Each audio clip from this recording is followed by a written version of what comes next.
Breathing is the foundation of yoga.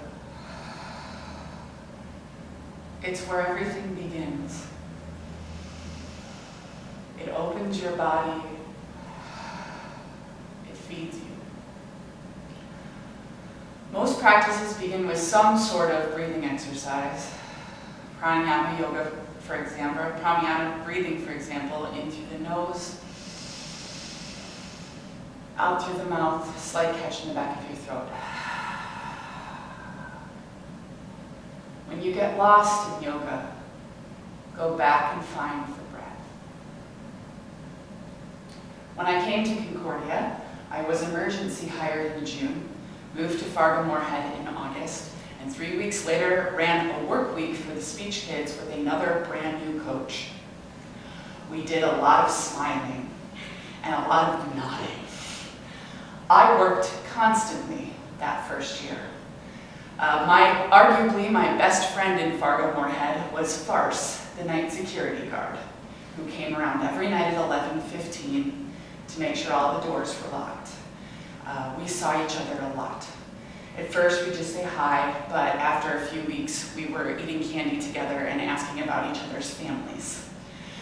I didn't do a lot of focusing on my breathing that first year. Instead, I gave my breath to others. I gave breath to the crying girl on my couch. I gave breath as I taught exercises that focused around breathing. I ran from class to meeting to coaching, breathless. But that first year became my foundation. When you do yoga, you want to warm up. You start with breath and then you start to go into some of the poses that can open and warm the body. One of those poses is child's pose. Child can be done extended with your arms out in front of you, or it can be done wrapped, folded behind. Child's pose is a safe space, a safe place. If you're feeling stressed, overwhelmed in yoga, just come lay in child. Most instructors say at the beginning of the class that no matter where the rest of the class is, you can always come here to find relaxation, to be safe. I create my classroom as a safe space.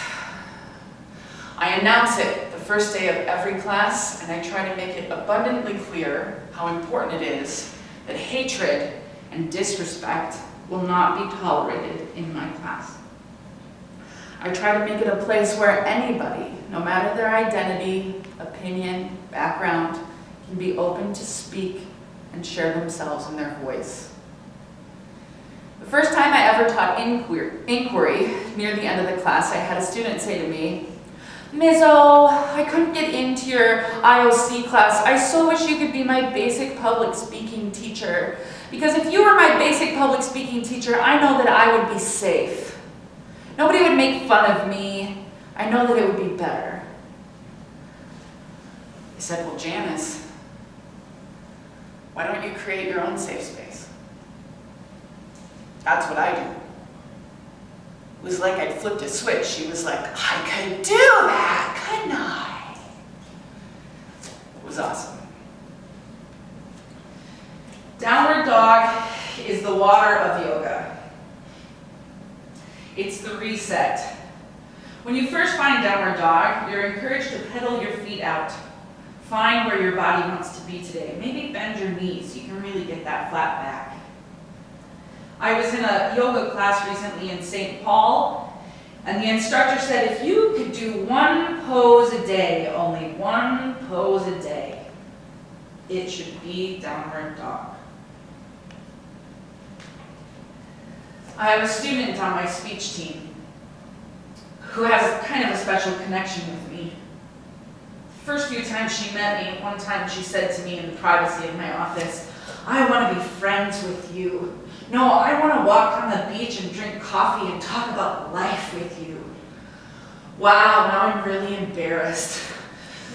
I assured her that I felt the same way, but that in our society, we don't really have a good way to describe non-romantic intimacy. In another lifetime, her and I are soul sisters. But in this lifetime, I'm her coach, and she is my student. We have weekly appointments, coaching appointments, once a week, every week at the same time.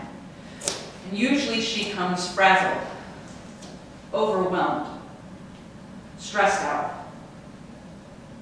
We talk through what she's going through, we look at her schedule, we try to make sense of the things she doesn't understand.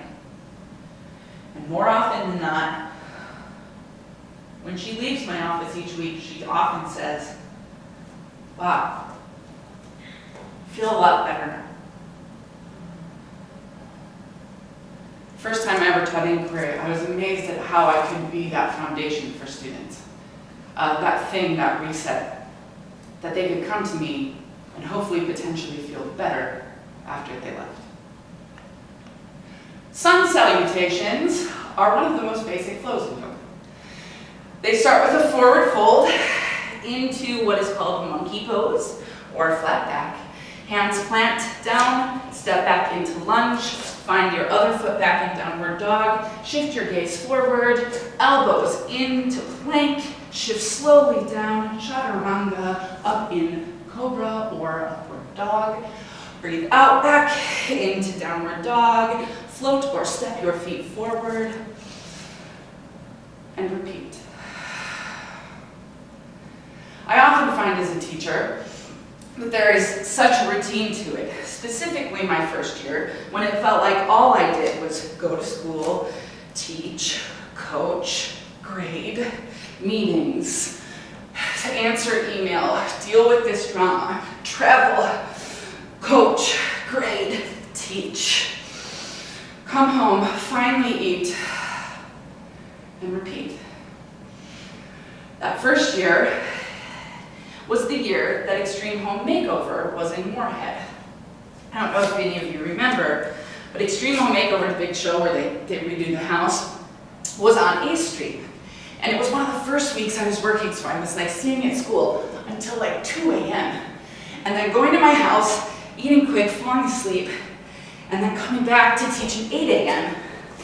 At like, getting here at like 6:45 in the morning. And they were there the whole time. Every time I drove past and I thought, at least right now, someone understands what I'm doing. Because they're working just as much as I am. The warrior sequence is based on power. They're strong. Ooh, no. The balancing poses are incredibly difficult for me. I find them tedious and annoying. I am incredibly flexible, which makes some people think I am a natural at yoga. Balancing poses take coordination and focus. Two things I am lacking.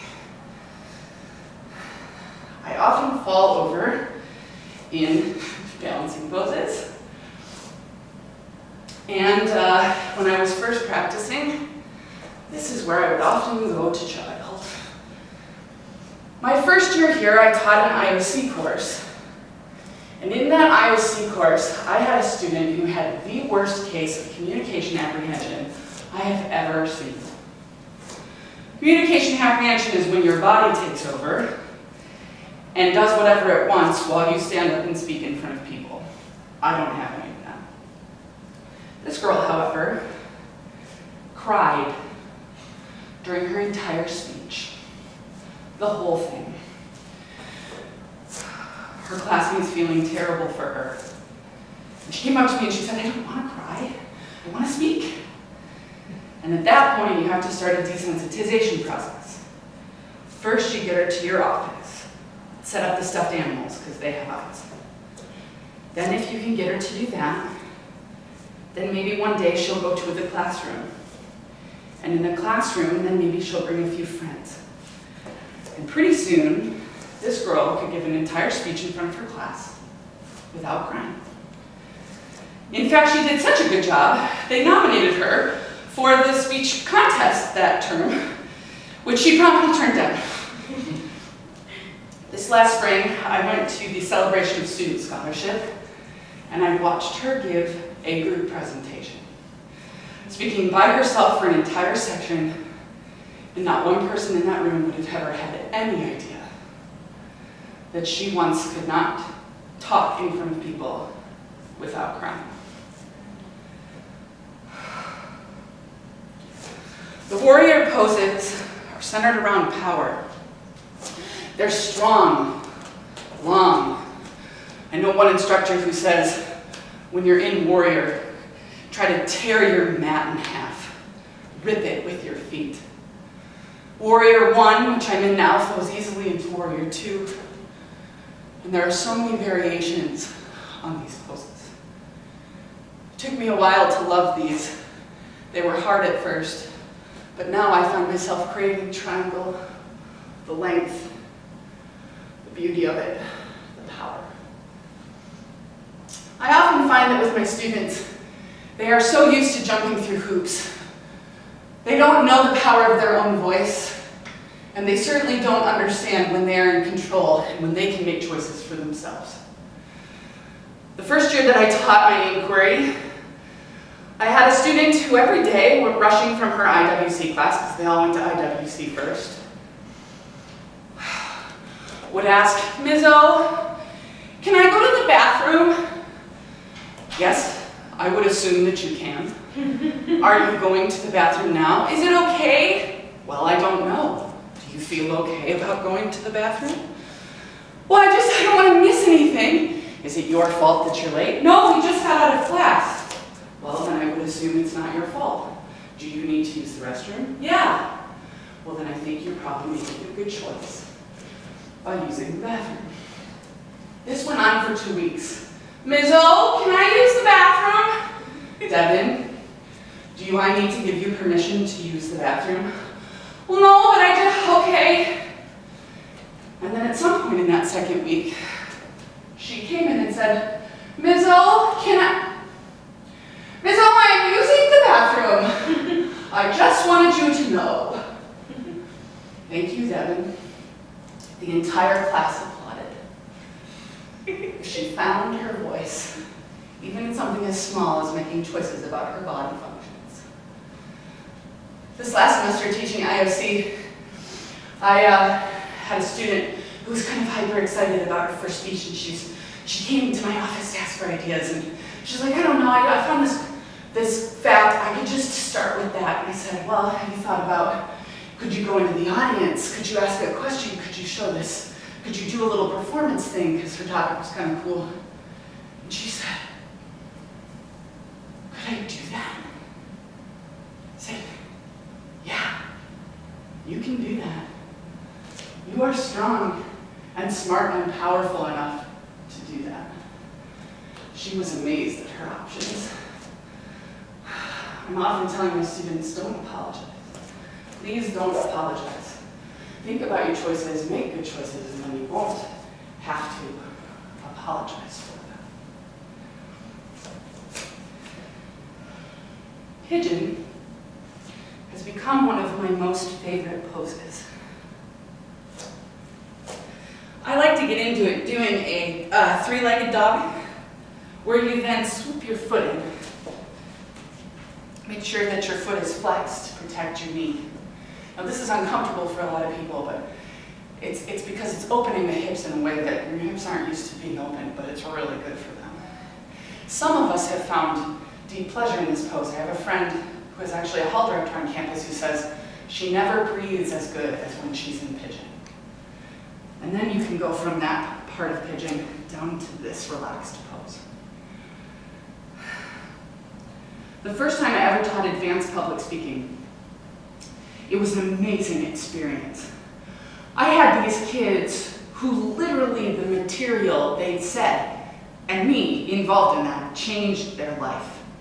And they'd say, this class has changed my life. And I thought, I don't know how we did that, but I'm so glad I was a part of that. That was great. To accumulate this class, we did a 2-hour oral final outside. So I had asked them 10 questions. They had to respond to 7 on a take-home written. And then they had to prepare the last 3 into an oral speech. And pretty much everyone cried in this 2 hours. And pretty much everyone lamented the fact that we only had 2 hours together and that we wouldn't have this class anymore. I had one girl who was an avid high school speech competitor, and earlier in the class she'd given a speech on Star Trek, and she's also a huge Trekkie. And everyone said, you instead of wearing the full suit that you always wear to give speeches, you really should have worn your Star Trek shirt. At that final, she wore her Star Trek shirt and announced that it was the first speech in her adult life that she'd ever given without wearing a full suit. It was huge for this girl. I had another girl who did a speech where she confessed that she had struggled with an eating disorder. In that final, she talked about how that class was the first place she'd ever publicly said that to anyone, and how now she felt comfortable healing from that and talking about that. I had a girl who was finding her sexuality and kind of considered herself a loud lesbian, but was not that way to her conservative friends and family, and kind of stifled her voice for fear of what people would think of her. And after that class, she said no more. And as the class went on, you could see her hair get shorter and shorter as her patience for being silenced got thinner and thinner. That class moved those kids in ways that were uncomfortable at first, but were necessary. I will never forget that class. Near the end of most yoga classes, there's often a space or a time to do inversions. Inversions include headstands, tripods, and the pose I'm about to do. Basically what inversions do is they reverse the blood flow. You can do legs up the wall, side legs open up the wall. They give you a new perspective, and they let blood get into places that blood is not used to going. You want to stretch your body and allow it to feel differently than it normally does.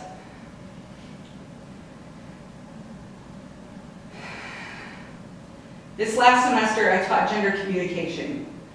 While privilege is always a part of gender, there was one day specifically where we really talked about privilege. And at the end, one girl said, "Ms. O, I can't leave."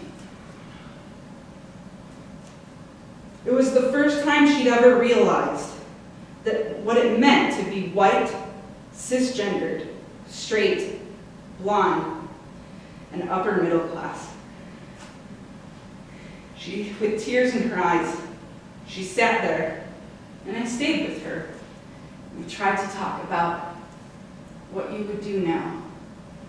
Oh, what it means now to be opened in that way. It so hurts.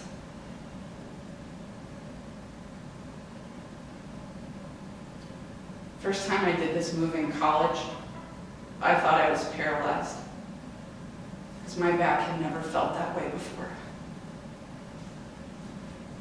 I know what it's like to be paralyzed. And when I see that in students, I try to do what my teacher did in college, which was to look down at me and say, just stay there and feel that. It's okay.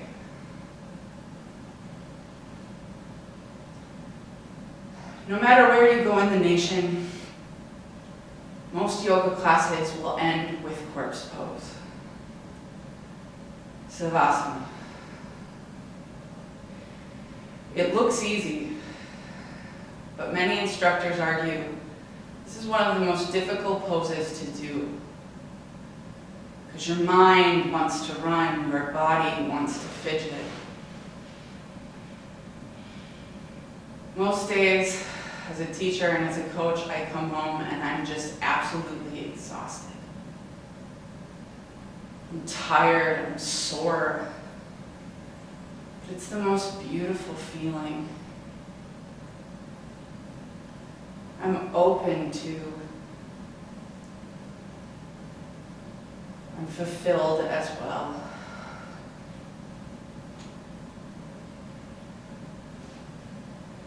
the end of a class, you usually roll to your right side. One of my favorite instructors says, "Let the benefits of your practice pool in your heart." You push up into seated, and while some differ, almost every practice ends with the same, everyone together, namaste. Now there are several translations for the word namaste, but my favorite is, "The best and brightest in me seeks and honors the best and brightest in you." The first year that I worked here, I didn't say "I love you" to my students. I was afraid of a passing administrator, of someone who would misunderstand me.